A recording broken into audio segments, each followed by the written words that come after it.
welcome to Story Run with Brendan, where I read a story or a poem for you. And this time I'll read chapters 4 to 7 of the book called A Complete Account of the Settlement at Port Jackson by Watkin Tench. This book is about the founding years of the Port Jackson settlement. Let's continue. Chapter 4. Transactions of the Colony in April and May 1789. An extraordinary calamity was now observed among the natives. Repeated accounts brought by our boats of finding bodies of the Indians in all the coves and inlets of the harbour caused the gentlemen of our hospital to procure some of them for the purposes of examination and anatomy. On inspection, it appeared that all the parties had died of natural death. Pustules, similar to those occasioned by the smallpox, were thickly spread on the bodies, but how a disease to which our former observations had led us to suppose them strangers could at once have introduced itself and have spread so widely seemed inexplicable. Side note, no solution of this difficulty had been given when I left the country in December 1791. I can therefore only propose queries for the ingenuity of others to exercise itself upon. Is it a disease indigenous to the country?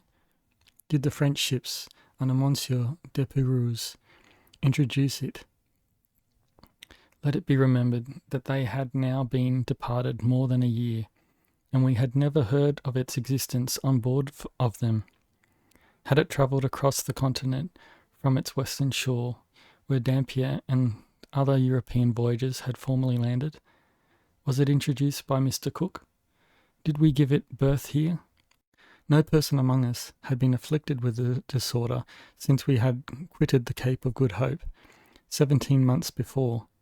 It is true that our surgeons had brought out various matter in bottles, but to infer that it was produced from this cause were a supposition so wild as to be unworthy of consideration. Whatever might be the cause, the existence of the malady could no longer be doubted. Intelligence was brought that an Indian family lay sick in a neighbouring cove. The governor, attended by Abaranu and a surgeon, went in a boat immediately to the spot. Here they found an old man stretched before a few lighted sticks, and a boy of 9 or 10 years old pouring water on his head from a shell which he held in his hand. Near them lay a female child dead, and a little farther off its unfortunate mother.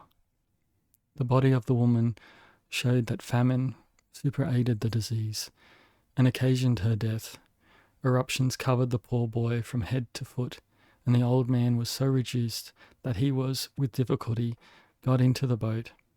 Their situation rendered them incapable of escape, and they quietly submitted to be led away. Arabanu, contrary to his usual character, seemed at first unwilling to render them any assistance, but his shyness soon wore off, and he treated them with the kindest attention. Nor would he leave the place until he had buried the corpse of the child. That of the woman he did not see from its situation, and as his countrymen did not point it out, the governor ordered that it should not be shown to him. He scooped a grave in the sand with his hands, of no peculiarity of shape, which he lined completely with grass, and put the body into it, covering it also with grass. And then he filled up the hole, and raised over it a small mound, with the earth which had been removed. Here the ceremony ended, unaccompanied by any invocation to the superior being, or any attendant circumstance whence an inference of their religious opinions could be deduced. April 1789. An uninhabited house near the hospital was allotted for their reception, and a cradle prepared for each of them. By the encouragement of Arabanu, who assured them of protection, and the soothing behaviour of our medical gentlemen, they became at once reconciled to us, and looked happy and grateful at the change of their situation. Sickness and hunger had, however, so much exhausted the old man that little hope was entertained of his recovery. As he pointed frequently to his throat, at the instance of Arabanu, He tried to wash it with a gargle which was given to him, but the obstructed, tender state of the part rendered it impracticable. Badu, Badu, water, was his cry. When brought to him, he drank largely in intervals of it. He was equally importunate for fire, being seized with shivering fits, and one was kindled. Fish was produced to tempt him to eat, but he turned away his head with signs of loathing. Nang Bari, the boy, on the contrary, no sooner saw them than he leapt from his cradle, and eagerly seizing them, began to cook them. A warm bath being prepared, they were immersed in it, and after being thoroughly cleaned, they had clean shirts put on them, and were again laid in bed. The old man lived but a few hours. He bore the pangs of dissolution with patient composure, and though he was sensible to the last moment, expired almost without a groan. Nang Bari appeared quite unmoved at the event, and surveyed the corpse of his father without emotion, simply exclaiming, "Boy, dead." This surprised us, as the tenderness and anxiety of the old man about the boy had been very moving. Although barely able to raise his head while so much strength was left to him, he kept looking into his child's cradle. He patted him gently on the bosom, and, with dying eyes, seemed to recommend him to our humanity and protection. Nang Bari was adopted by Mr. White, Surgeon General of the settlement, and became henceforth one of his family. April 1789. Anabanu had no sooner heard of the death of his countryman than he hastened to inter him. I was present at the ceremony, in company of the governor, Captain Ball, and 2 or 3 other persons. It differed by the accounts of those who were present at the funeral of the girl, in no respect from what had passed there in the morning, except that the grave was dug by a convict. But I was informed that when intelligence of the death reached Arabanu, he expressed himself with doubt whether he should bury or burn the body, and seemed solicitous to ascertain which ceremony would be most gratifying to the governor. Indeed, Arabanu's behaviour during the whole of the transactions of this day was so strongly marked by affection to his countrymen and by confidence in us, that the governor resolved to free him from all farther restraint, and at once to trust to his generosity and the impression which our treatment of him might have made for his future residence among us. The fetter was accordingly taken off his leg. In the evening, Captain Ball and I crossed the harbour, and buried the corpse of the woman before mentioned. Distress continued to drive them in upon us. 2 more natives, one of them a young man, and the other his sister, a girl of 14 years old, were brought in by the governor's boat, in a most deplorable state of wretchedness from the smallpox.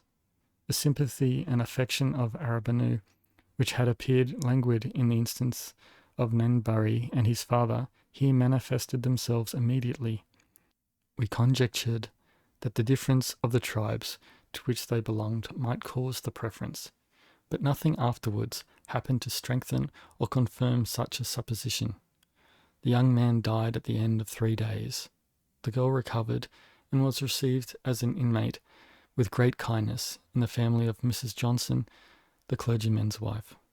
Her name was Buron, but from our mistake of pronunciation, she acquired that of Abaru, by which she was generally known, and by which she will always be called in this work. She showed at the death of her brother more feeling than Nang Bari had witnessed for the loss of his father. When she found him dying, she crept to his side, and lay by him until forced by the cold to retire. No exclamation or other sign of grief, however, escaped her for what had happened. May 1789. On sunset on the evening of the 2nd instant, the arrival of the Sirius, Captain Hunter, from the Cape of Good Hope, was proclaimed, and diffused universal joy and congratulation. The day of famine was at least procrastinated by the supply of flour and salt provisions she brought us. The Sirius had made her passage to the Cape of Good Hope by the route of Cape Horn in exactly 13 weeks. Her highest latitude was 57 degrees 10 minutes south, where the weather proved intolerably cold. Ice in great quantity was seen for many days, and in the middle of December, which is correspondent to the middle of June in our hemisphere, water froze in open casks upon deck in the moderate latitude of 44 degrees. They were very kindly treated by the Dutch governor and amply supplied by the merchants at the Cape, where they remained 7 weeks. Their passage back was effected by Van Diemen's Land, near which, and close under Tasman's Head, they were in the utmost peril of being wrecked.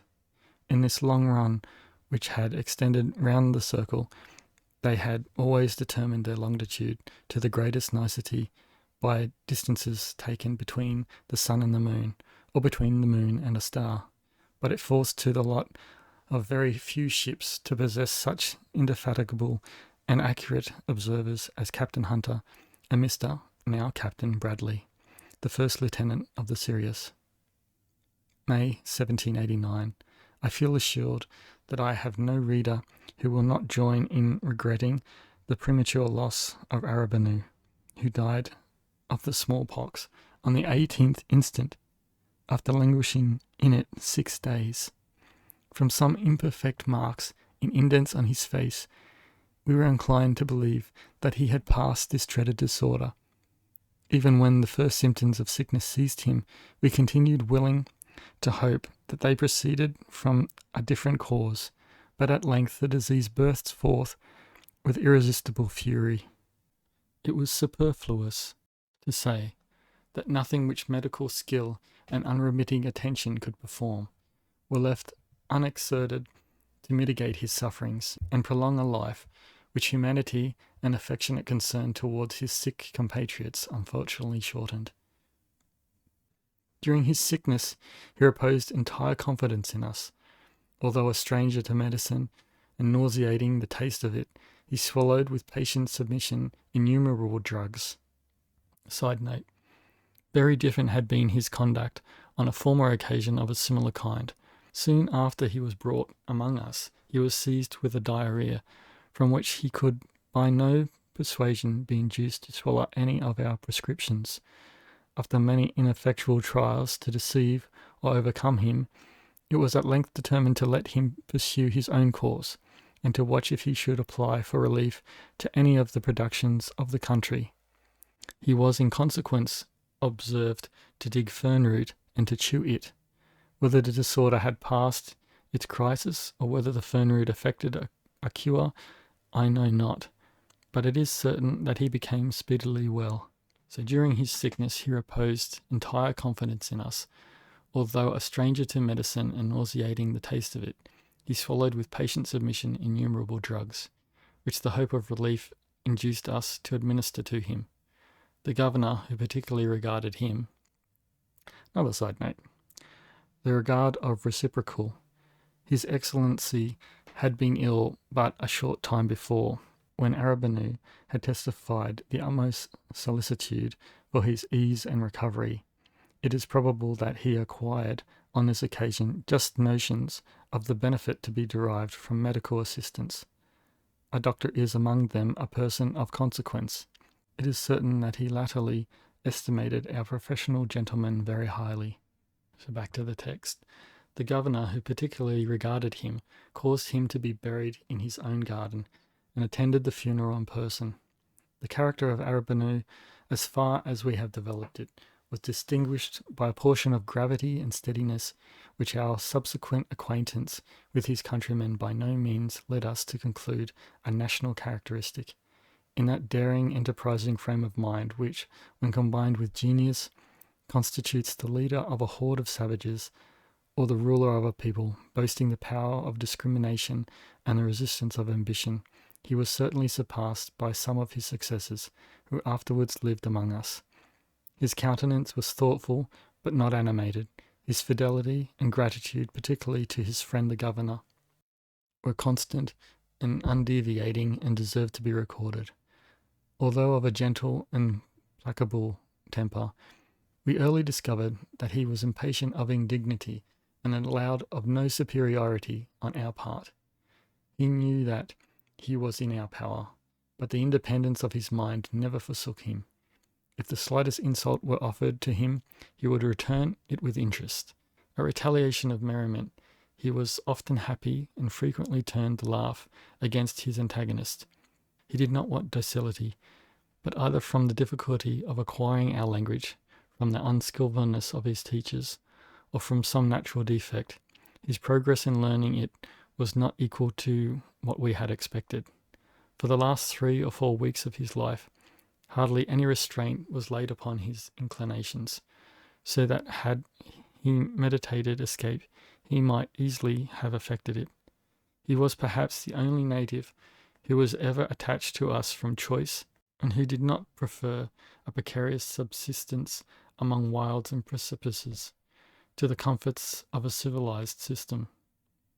By his death, the scheme which had invited his capture was utterly defeated.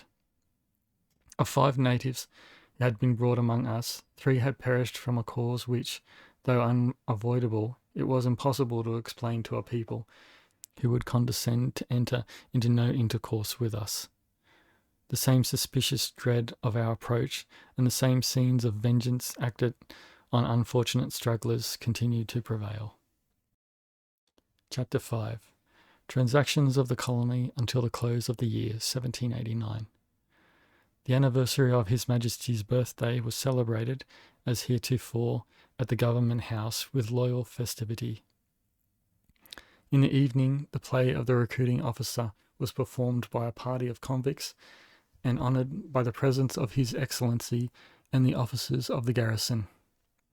That every opportunity of escape from the dreariness and dejection of our situation should be eagerly embraced will not be wondered at.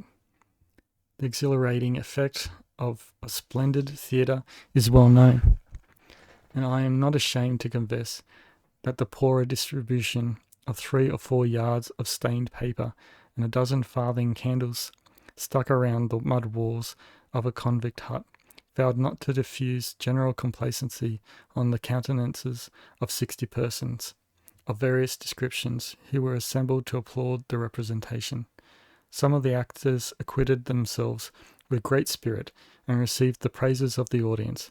A prologue and an epilogue, written by one of the performers, were also spoken on the occasion, which, although not worth inserting here, contained some tolerable allusions to the situation of the parties and the novelty of the stage representation in New South Wales. Broken Bay, which was supposed to be completely explored, became again an object of research. On the 6th instant, the governor, accompanied by a large party in 2 boats, proceeded thither. Here they again wandered over piles of misshapen desolation, contemplating scenes of wild solitude, whose unwavering appearance rendered them incapable of affording either novelty or gratification.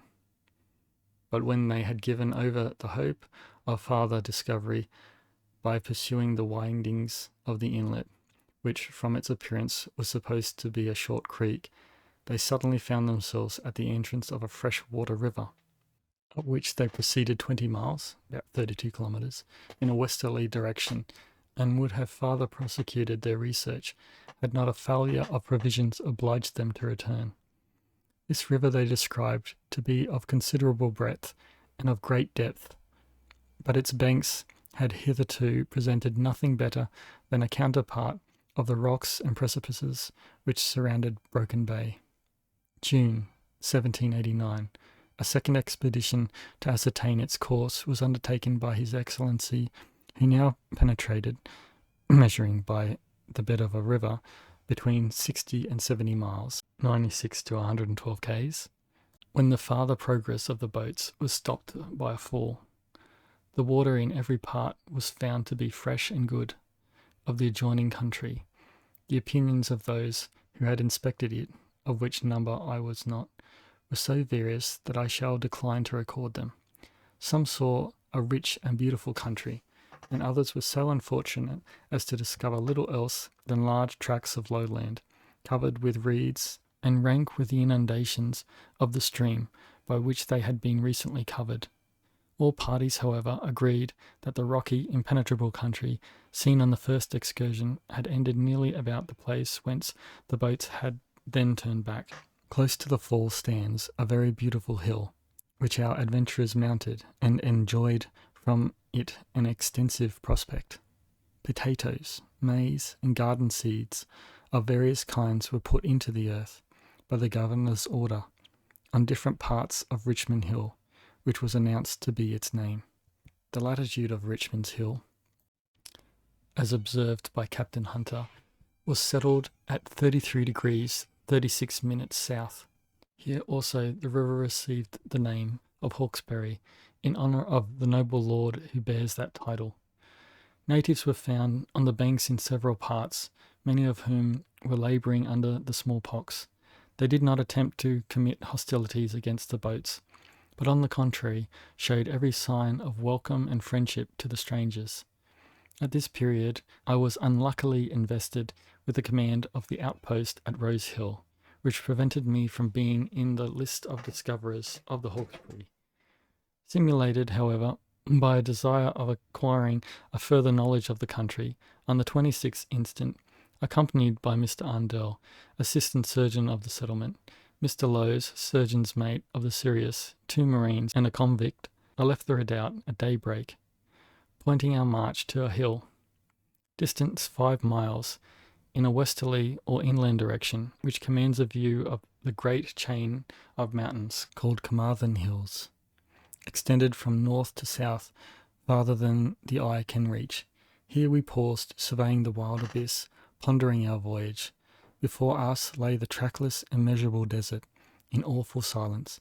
At length, after consultation, we determined to steer west and by north by compass, the make of the land in that quarter indicating the existence of a river. We continued to march all day through a country untrodden before by a European foot, save that a melancholy crow now and then flew croaking overhead, or a kangaroo was seen to bound at a distance. The picture of solitude was complete and undisturbed. At 4 o'clock in the afternoon we halted near a small pond of water, where we took up our residence for the night, lighted a fire and prepared to cook our supper. That was, to broil over a couple of ramrods, a few slices of salt pork, and a crow which we had shot. At daylight we renewed our peregrination, and in an hour after we found ourselves on the banks of a river nearly as broad as the Thames at Putney, and apparently of great depth, and current running very low in a northerly direction. Vast flocks of wild ducks were swimming in the stream, but after being once fired at, they grew so shy that we could not get near them a second time. Nothing is more certain than that the sound of a gun had never before been heard within many miles of this spot. We proceeded upwards by a slow pace, through reeds, thickets, and 1,000 other obstacles, which impeded our progress, over coarse sandy ground which had been recently inundated, though full 40 feet above the present level of the river, as about 12 metres.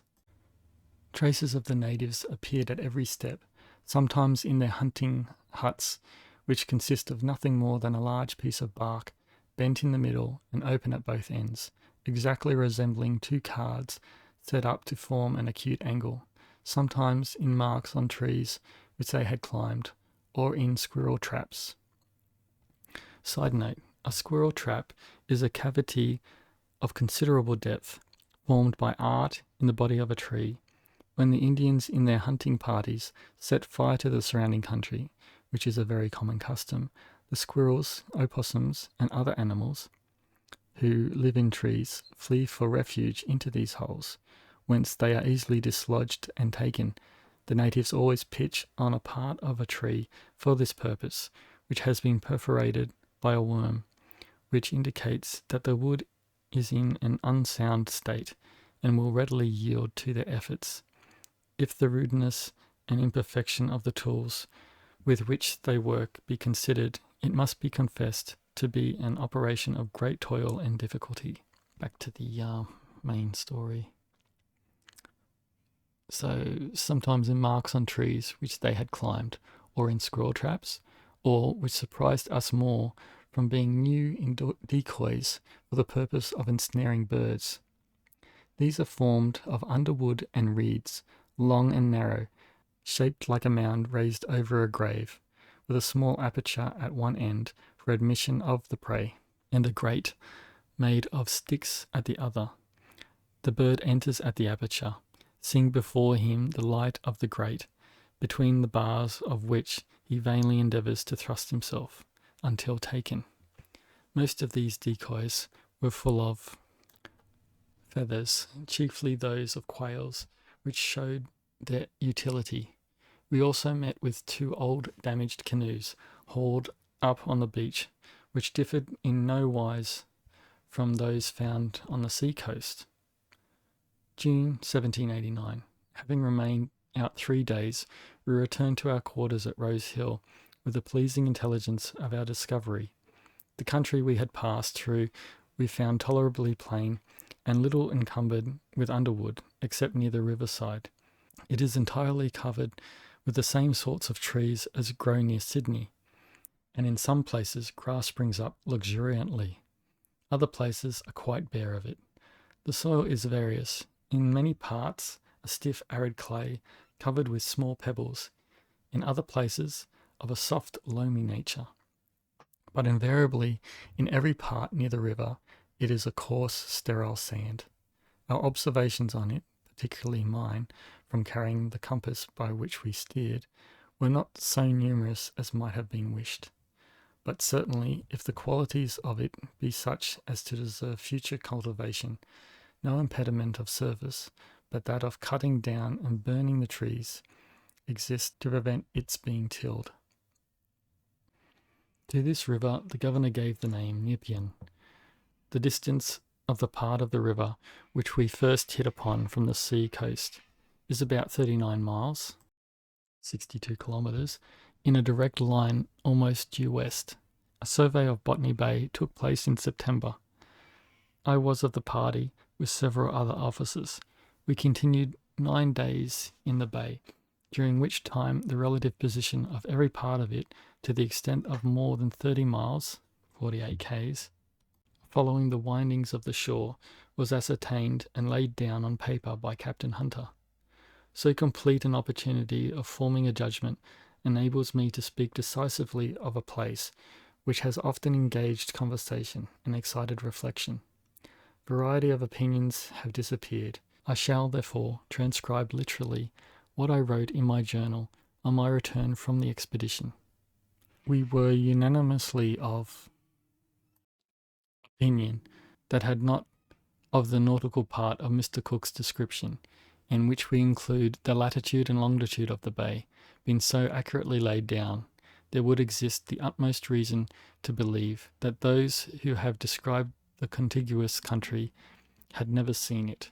On the sides of the harbour, a line of sea coast, more than 30 miles, 48 k's, we did not find 200 acres which could be cultivated. It's about the size of 50 cricket grounds if they were all added together. September 1789. But all our attention was not directed to explore inlets and toil for discovery.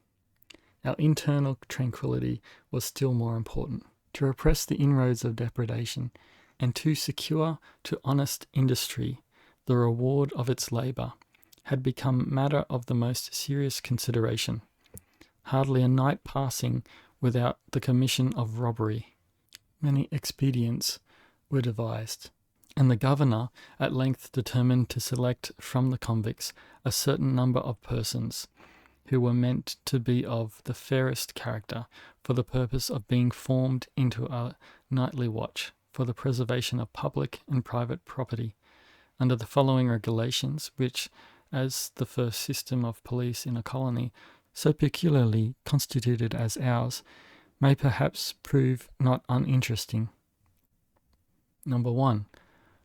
A night watch consisting of 12 persons, divided into 4 parties, is appointed and fully authorized to patrol at all hours in the night and to visit such places as may be deemed necessary for the discovery of any felony, trespass, or misdemeanor, and for the apprehending and securing for examination any person or persons who may appear to them concerned therein, either by entrance into any suspected hut or dwelling, or by such other means as may seem them expedient. Number 2. Those parts in which the convicts reside are to be divided and numbered in the following manner. The convict huts on the eastern side of the stream and the public farm are to be the first division. Those at the brick kilns and the detached parties in the different private farms in that district are to be the second division. Those on the western side of the stream, as far as the line which separates the district of the women from the men, to be the third division. The huts occupied from that line to the hospital and from there to the observatory to be the fourth division. Number 3. Each of these districts or divisions is to be under the particular inspection of one person who may be judged qualified to inform himself of the actual residence of each individual in his district, as well as of his business, connections, and acquaintances. Number 4. Cognizance is to be taken of such convicts as may sell or barter their slops or provisions, and also of such as are addicted to gaming for either of the aforesaid articles, who are to be reported to the judge advocate. Number 5.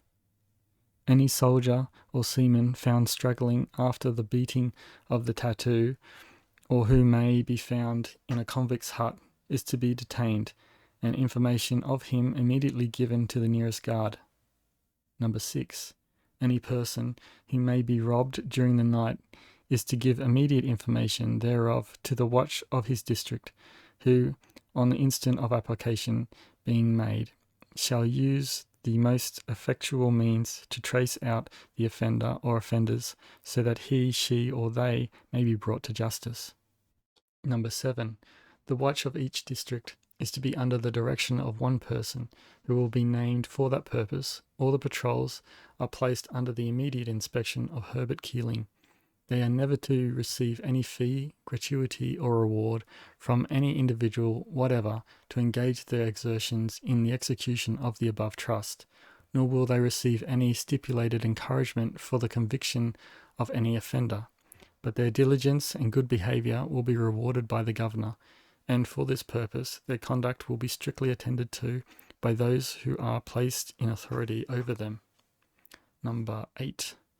The night watch is to go out as soon as the tattoo ceases beating, to return to their huts when the working drum beats in the morning, and are to make their report to the judge advocate through Herbert Keeling of all robberies and misdemeanours which may have been committed.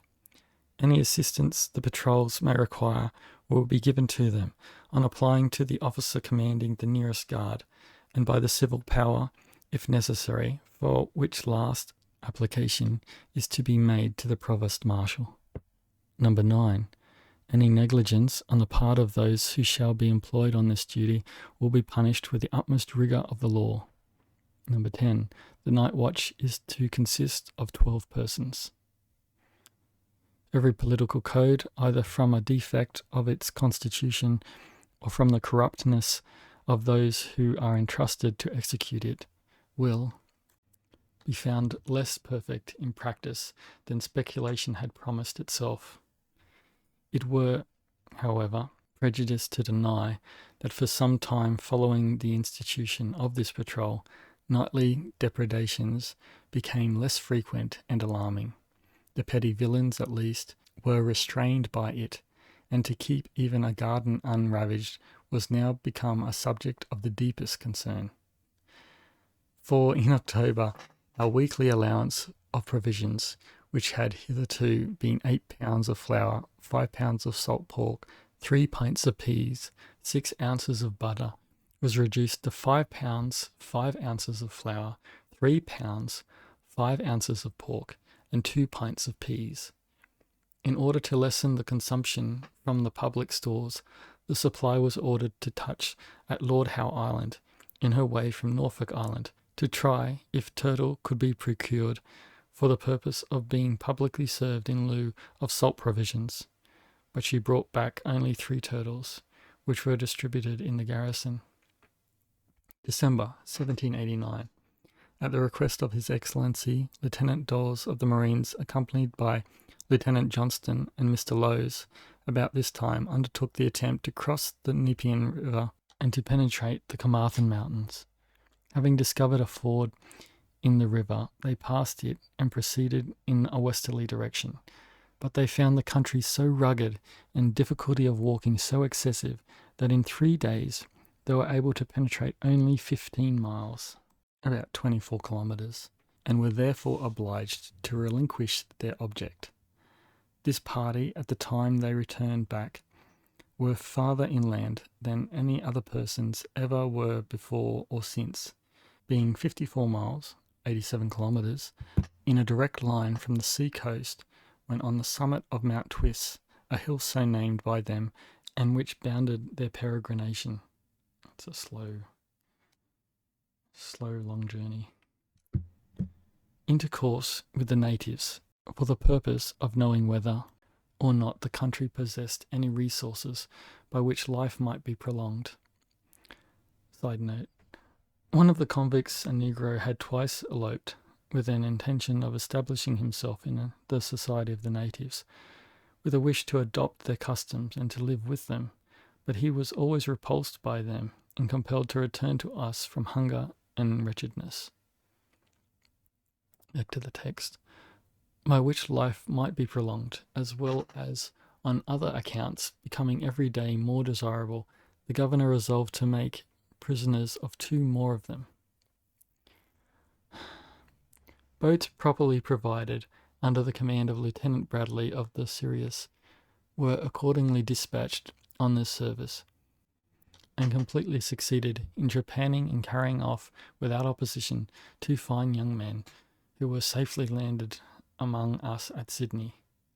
Nanbaree and Abaroo welcomed them on shore, calling them immediately by their names, Barnilon and Colby, but they seemed little disposed to receive the congratulations or repose confidence in the assurances of their friends. The same scenes of awkward wonder and impatient constraint which had attended the introduction of Arabanu succeeded. Barney Long we judged to be about 26 years old, of good stature and stoutly made, with a bold intrepid countenance, with bespoke defiance and revenge. Colby was perhaps near 30, of a less sullen aspect than his comrade, considerably shorter, and not so robustly framed, though better fitted for purposes of activity. They had both evidently had the smallpox. Indeed, Colby's face was very thickly imprinted with the marks of it. Positive orders were issued by the governor to treat them indulgently and guard them strictly, notwithstanding which Colby contrived to effect his escape in about a week, with a small iron ring round his leg. Had those appointed to watch them been a moment later, his companion would have contrived to accompany him. But Ban Elon, though haughty, knew how to temporize. He quickly threw off all reserve and pretended, nay, at particular moments, perhaps felt satisfaction in his new state. Unlike poor Arabanu, he became at once fond of our vineyards, and would drink the strongest liquors, not simply without reluctance, but with eager marks of delight and enjoyment. He was the only native we ever knew who immediately showed a fondness for spirits. Colby would not at first touch them, nor was the effect of wine or brandy upon him more perceptible than an equal quantity would have produced upon one of us, although fermented liquor was new to him. In his eating he was alike compliant. When a turtle was shown to Arabanu, he would not allow it to be a fish, and could not be introduced to eat of it. Banilon also denied it to be a fish, but no common councilman in Europe could do more justice than he did to a very fine one, that the supply had brought from Lord Howe Island, and which was served up at the governor's table on Christmas Day. His powers of mind were certainly far above mediocrity. He acquired knowledge both of our manners and language faster than his predecessor had done. He willingly communicated information, sung, danced, and capered, told us all the customs of his country, and all the details of his family economy. Love and war seemed his favourite pursuits, in both of which he had suffered severely. His head was disfigured by several scars. A spear had passed through his arm, and another through his leg. Half of one of his thumbs was carried away, and the mark of a wound appeared on the back of his hand. The cause and attendant circumstances of all these disasters, except one, he related to us. But the wound on the back of your hand, Benilon, how did you get that? He laughed, and owned that it was received in carrying off a lady of another tribe by force. I was dragging her away. She cried aloud, and stuck her teeth in me. And what did you do then? I knocked her down and beat her till she was insensible and covered with blood.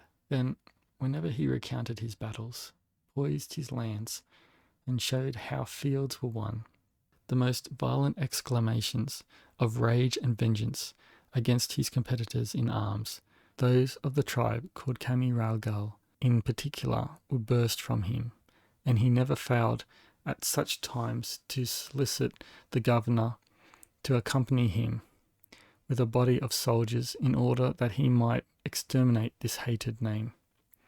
Although I call him only Benilon, he had besides several appellations, and for a while he chose to be distinguished by that of Wo-la-a-wari.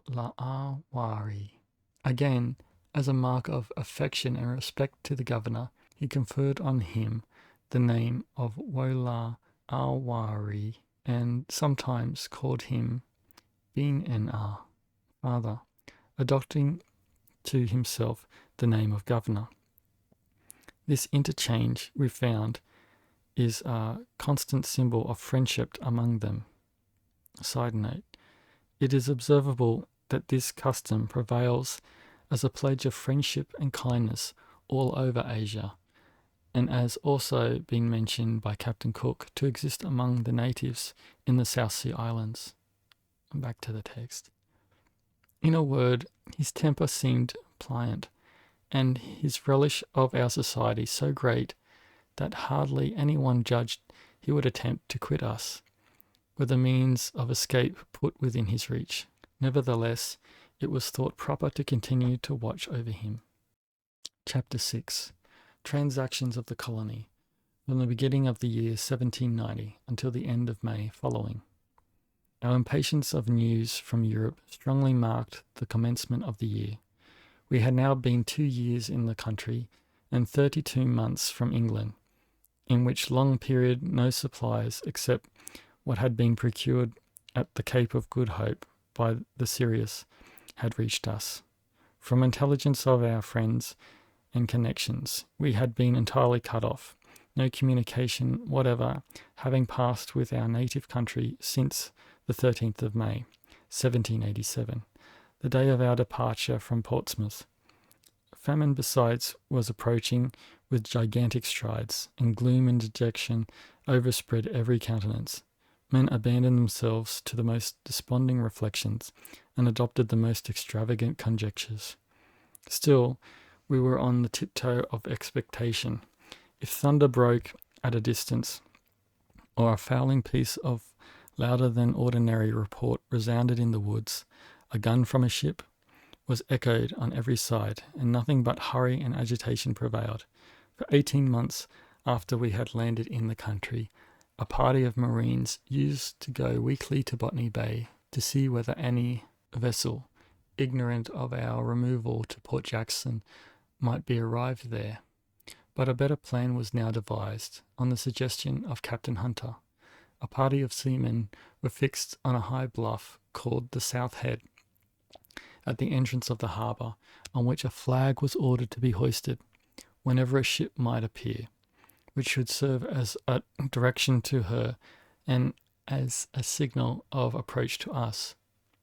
Every officer stepped forward to volunteer a service, which promised to be so replete with beneficial consequences.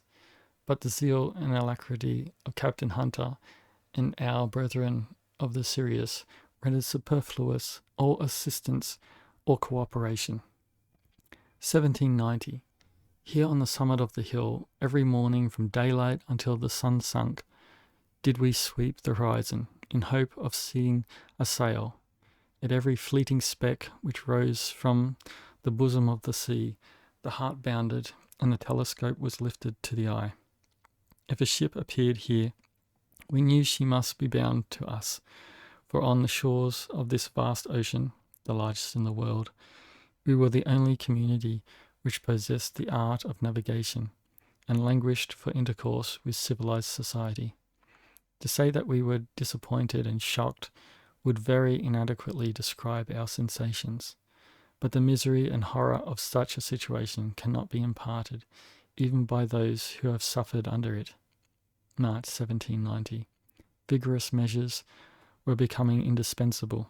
The governor, therefore, early in February, ordered the Sirius to prepare for a voyage to China, and a farther retrenchment of our ration, we were given to understand, would take place on her sailing. But the Sirius was destined not to reach China. Previously to her intended departure on that voyage, she was ordered, in concert with the supply, to convey Major Ross with a large detachment of Marines and more than 200 convicts to Norfolk Island, it being hoped that such a division of our numbers would increase the means of subsistence by diversified exertions. She sailed on the 6th of March, and on the 27th of the same month the following order was issued from headquarters. Parole, honour. Countersign, example. The expected supply of provisions not having arrived makes it necessary to reduce the present ration, and the commissary is directed to issue from the 1st of April the undermentioned allowance to every person in the settlement without distinction: 4 pounds of flour, 2 pounds and a half of salt pork, and 1 pound and a half of rice per week. On the 5th of April, news was brought that the flag on the south head was hoisted.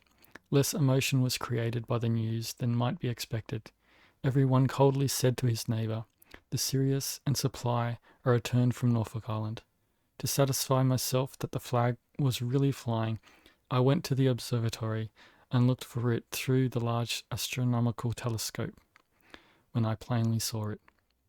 But I was immediately convinced that it was not to announce the arrival of ships from England, for I could see nobody near the flag staff except one solitary being who kept strolling around unmoved by what he saw. I well knew how different an effect the sight of strange ships would produce. April 1790. The governor, however, determined to go down the harbour, and I begged permission to accompany him. Having turned a point about halfway down, we were surprised to see a boat, which was known to belong to the Supply, rowing towards us. On nearer approach, I saw Captain Ball make an extraordinary motion with his hand, which too plainly indicated that something disastrous had happened, and I could not help turning to the governor, near whom I sat, and saying, "Sir, prepare yourself for bad news." A few minutes changed doubt into certainty, and to our unspeakable consternation we learned that the Sirius had been wrecked on Norfolk Island on the 19th of February. Happily, however, Captain Hunter and every other person belonging to her were saved. Dismay was painted on every countenance when the tidings were proclaimed at Sydney. The most distracting apprehensions were entertained. All hopes were now concentrated in the little Supply. At 6 o'clock in the evening, all the officers of the garrison, both civil and military, were summoned to meet the governor in council. When the nature of our situation was fully discussed, and an account of the provisions yet remaining in store laid before the council by the commissary, this account stated that on the present ration, it's a side note, see ration of the 27th of March, a few pages back. Okay. So this account stated that on the present ration, the public stores contain salt meat sufficient to serve until the 2nd of July, flour until the 20th of August, and rice or peas in lieu of it until the 1st of October. Several regulations for the more effectual preservation of gardens and other private property were proposed and adopted, and after some interchange of opinion, the following ration was decreed to commence immediately: a vigorous exertion to prolong existence, or the chance of relief, being all now left to us. 2 pounds of pork, 2.5 pounds of flour, 2 pounds of rice, or a quart of peas per week to every grown person, to every child of more than 18 months old. To every child under 18 months old, the same quantity of rice and flour of 1 pound of pork. Side note: when the age of this provision is recollected, its inadequacy will more strikingly appear. The pork and rice were brought with us from England. The pork had been salted between 3 and 4 years, and every grain of rice was a moving body from the inhabitants lodged within it. We soon left off boiling the pork, as it had become so old and dry that it shrunk 1/2 in its dimension when so dressed. Our usual method of cooking it was to cut off the daily morsel and toast it on a fork before the fire, catching the drops which fell on a slice of bread or in the saucer of rice. Our flour was the remnant of what was brought from the Cape by the Sirius, and was good. Instead of baking it, the soldiers and convicts used to boil it up with greens. The immediate departure of the supply for Batavia was also determined. That's Jakarta in Indonesia. Nor did our zeal stop here. The governor being resolved to employ all the boats, public and private, in procuring fish, which was intended to be served in lieu of salt malt, all the officers, civil and military, including the clergymen and the surgeons of the hospital, made the voluntary offer, in addition to their other duties, to go alternately every night in these boats in order to see that every exertion was made, and that all the fish which might be caught was deposited with the commissary. The best marksmen of the Marines and convicts were also selected and put under the command of a trusty sergeant, with directions to range the woods in search of kangaroos, which were ordered, when brought in, to be delivered to the commissary. And as it was judged that the inevitable fatigues of shooting and fishing could not be supported on the common ration, a small additional quantity of flour and pork was appropriated to the use of the gamekeepers, and each fisherman who had been out during the preceding night had, on his return in the morning, a pound of uncleaned fish allowed for his breakfast. April 1790. On the 17th instant, the Supply, Captain Ball, sailed for Batavia. That's Jakarta. We followed her with anxious eyes until she was no longer visible. Truly did we say to her, Inter omnis domus inclinata recumbit. Translate from Latin is, every house bows down to you. We were, however, consoled by reflecting that everything with zeal, fortitude, and seamanship could produce was concerted in her command. Our bosoms consequently became less perturbed, and all our labour and attention were turned on one object, the procuring of food. Pride, pomp, and circumstance of glorious war were no more. The distress of the lower classes for clothes was almost equal to their other wants. The stores had been long exhausted, and winter was at hand. Nothing more ludicrous can be conceived than the expedients of substituting, shifting, and patching, which ingenuity devised, to eke out wretchedness and preserve the remains of decency. The superior dexterity of the women was particularly conspicuous. Many a guard have I seen mount in which the number of soldiers without shoes exceeded that which had yet preserved remnants of leather. Nor was another part of our domestic economy less whimsical. If a lucky man who had knocked down a dinner with his gun, or caught a fish by angling from the rocks, invited a neighbour to dine with him, the invitation always ran, "Bring your own bread." Even at the governor's table, this custom was constantly observed. Every man, when he sat down, pulled his bread out of his pocket and laid it by his plate. The insufficiency of our ration soon diminished our execution of labour. Both soldiers and convicts pleaded such loss of strength as to find themselves unable to perform their accustomed tasks. The hours of public work were accordingly shortened, or rather every man was ordered to do as much as his strength would permit, and every other possible indulgence was granted. May 1790.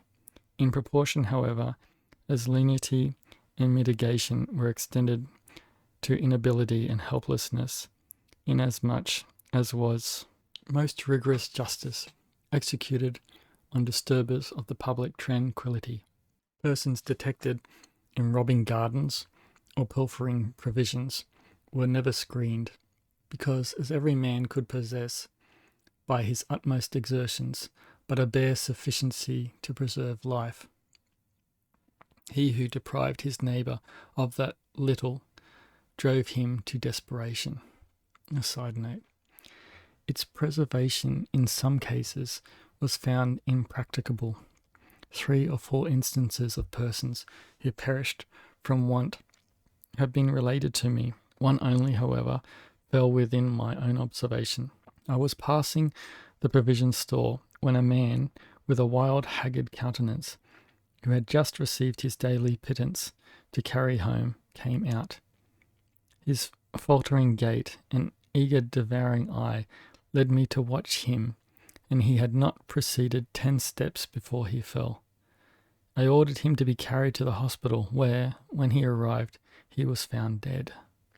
On opening the body, the cause of death was pronounced to be inanition. It's exhaustion.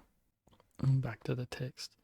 No new laws for the punishment of theft were enacted, but persons of all descriptions were publicly warned, and that the severest penalties, which the existing law in its greatest latitude would authorize, should be inflicted on offenders. The following sentence of a court of justice, of which I was a member, on a convict detected in a garden stealing potatoes, will illustrate the subject.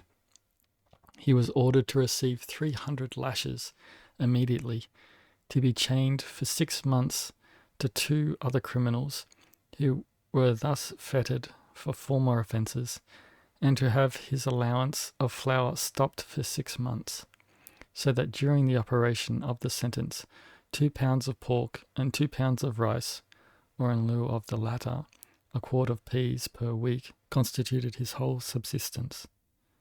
Such was the melancholy length to which we were compelled to stretch our penal system.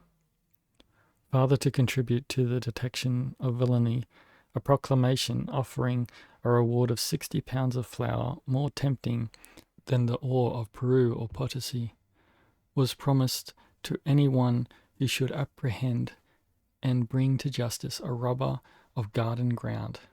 Our friend Ben Elon, during this season of scarcity, was as well taken care of as our desperate circumstances would allow. We knew not how to keep him, and yet were unwilling to part with him.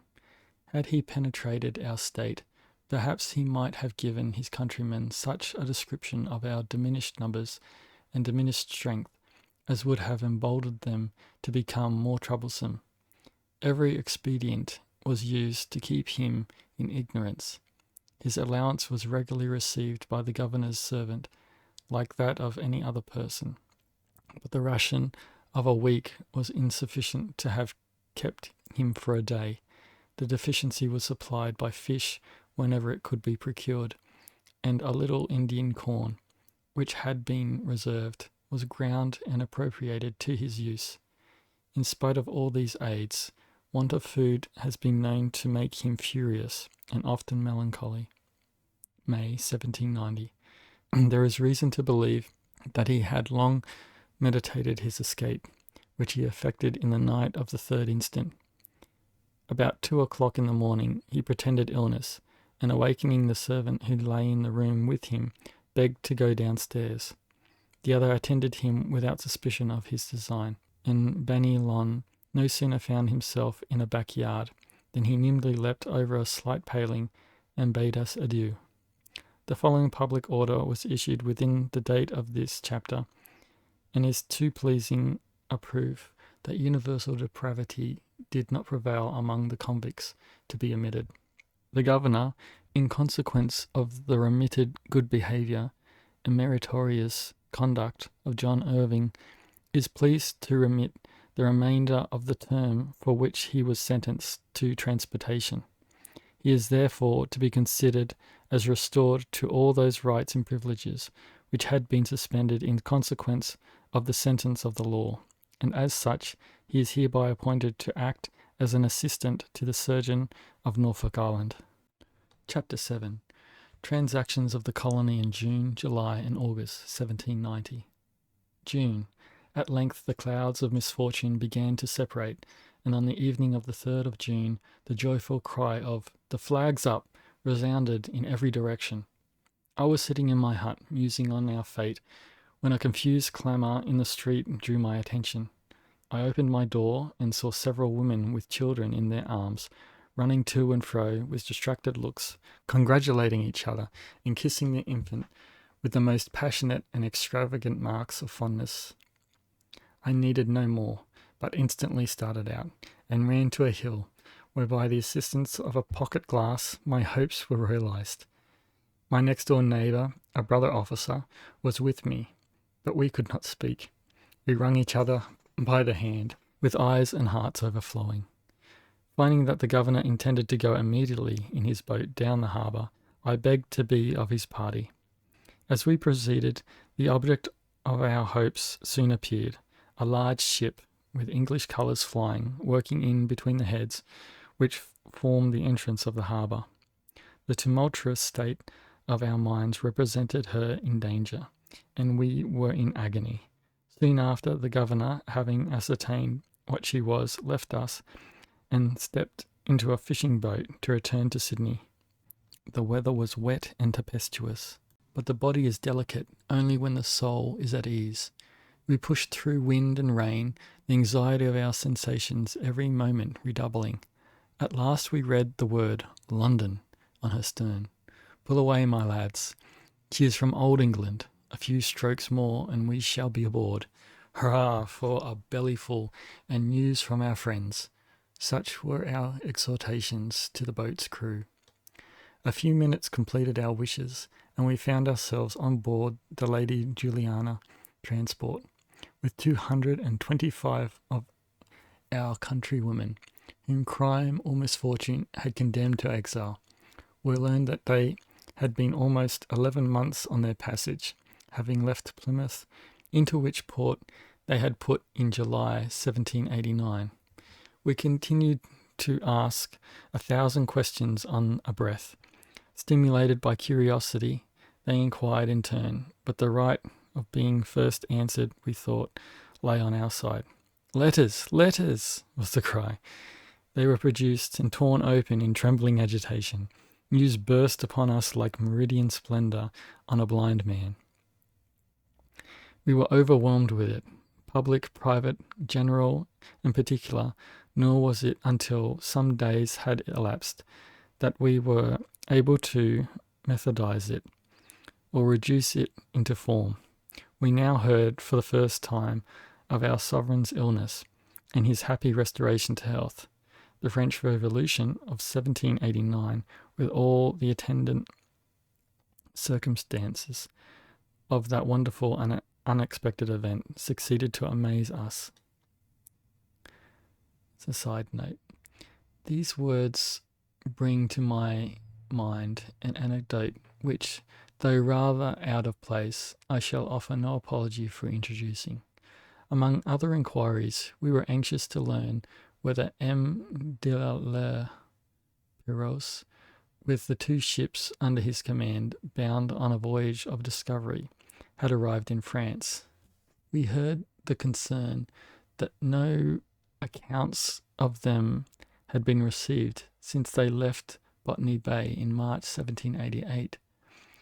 I remember when they were at that place one day conversing with Monsieur de la Pérouse about the best method of treating savage people. Sir, he said, I have sometimes been compelled to commit hostilities upon them, but never without suffering the most poignant regret, for independent of my own feelings on the occasion, His Majesty Louis XVI last words to me, de sa propre roche, means of his own, when I took leave of him at Versailles, where it is my express injunction that you always treat the Indian nations with kindness and humanity, gratify their wishes, and never, but in a case of the last necessity, when self-defense requires it, shed human blood. Are these the sentiments of a tyrant, of a sanguinary and perfidious man? So back to the main text.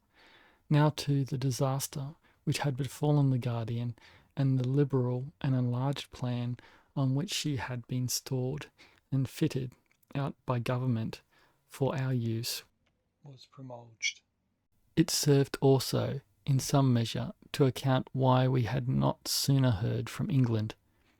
For had not the Guardian struck on an island of ice, she would probably have reached us 3 months before, and in this case have prevented the loss of the Sirius, although she had sailed from England 3 months after the Lady Juliana. June 1790.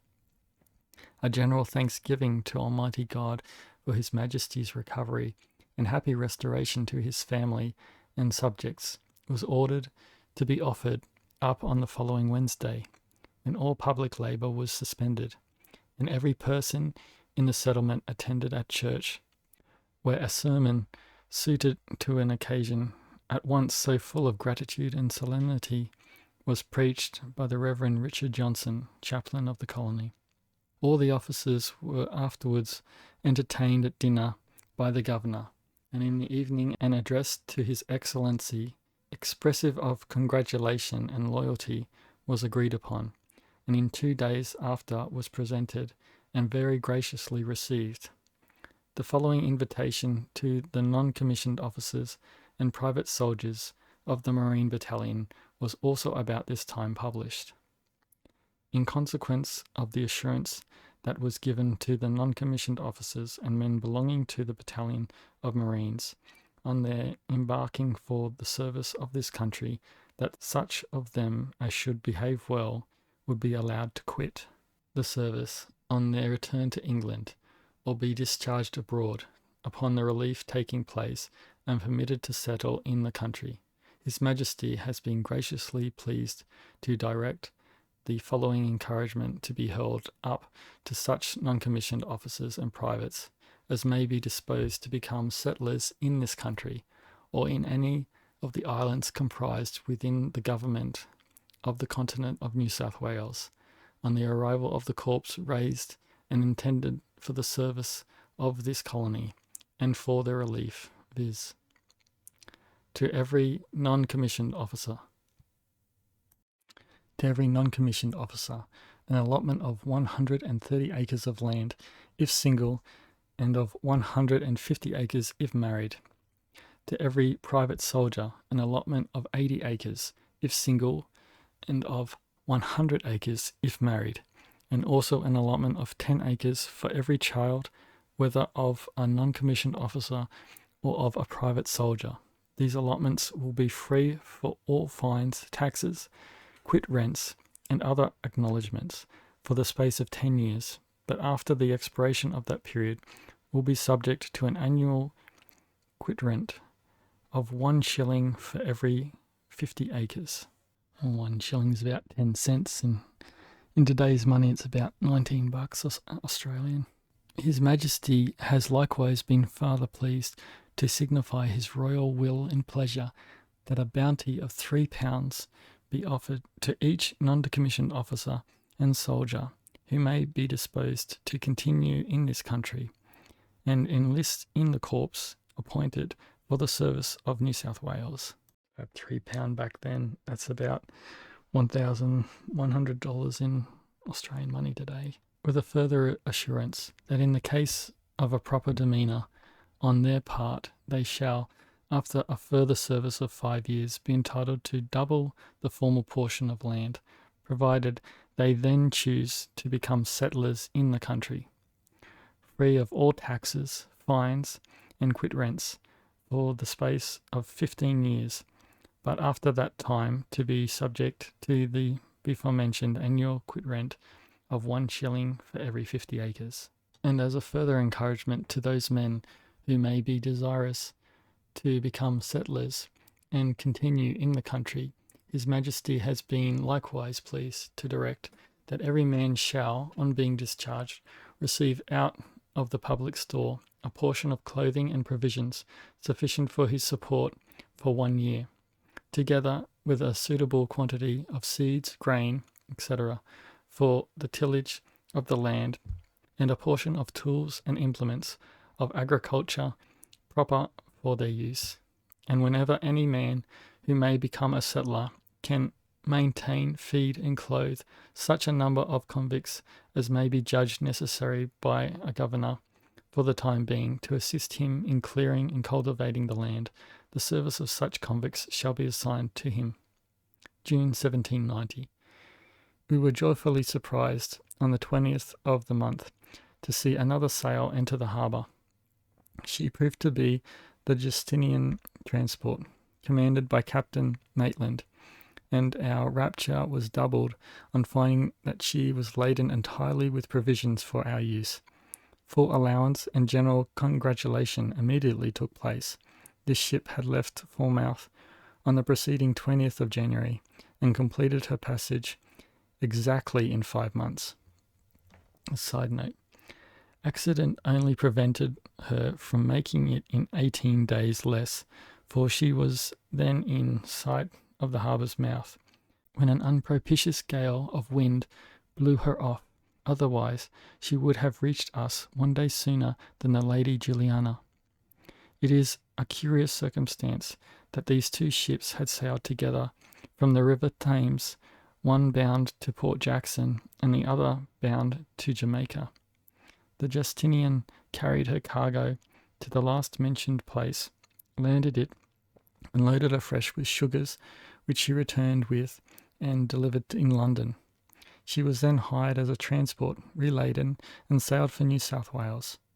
Let it be remembered that no material accident had happened to either vessel, but what will not zeal and diligence accomplish? Back to the main story.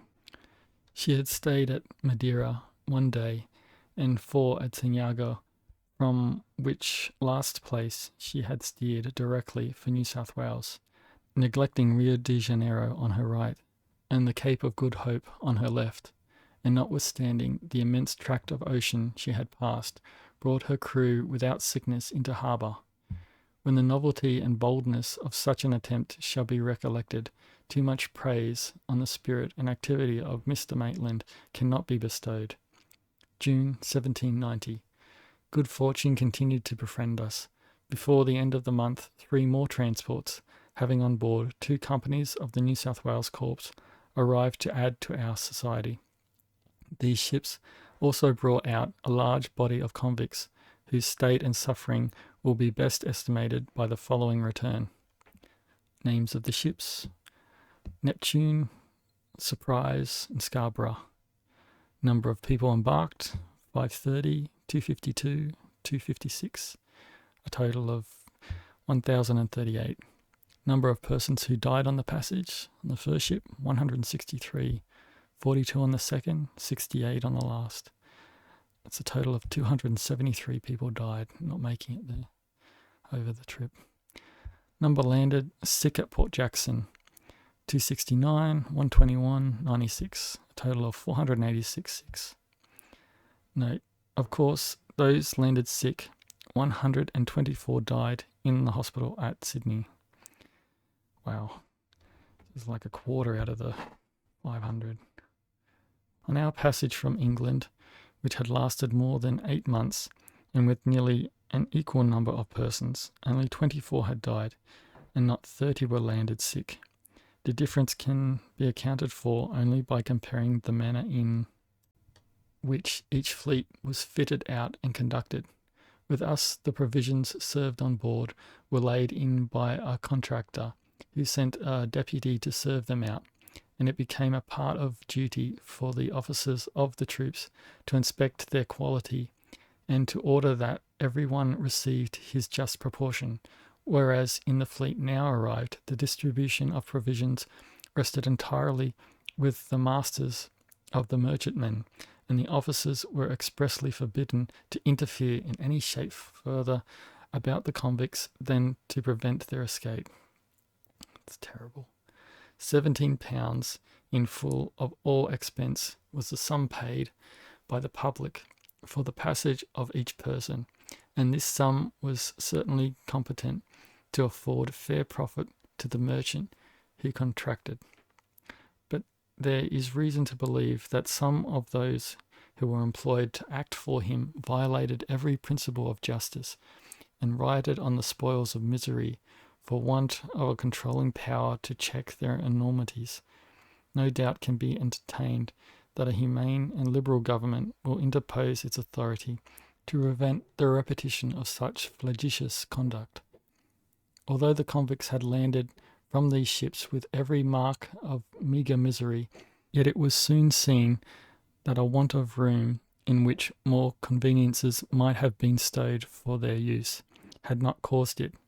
Several of the masters of the transports immediately opened stores and exposed large quantities of goods to sale, which, though at most extortionate prices, were eagerly bought up.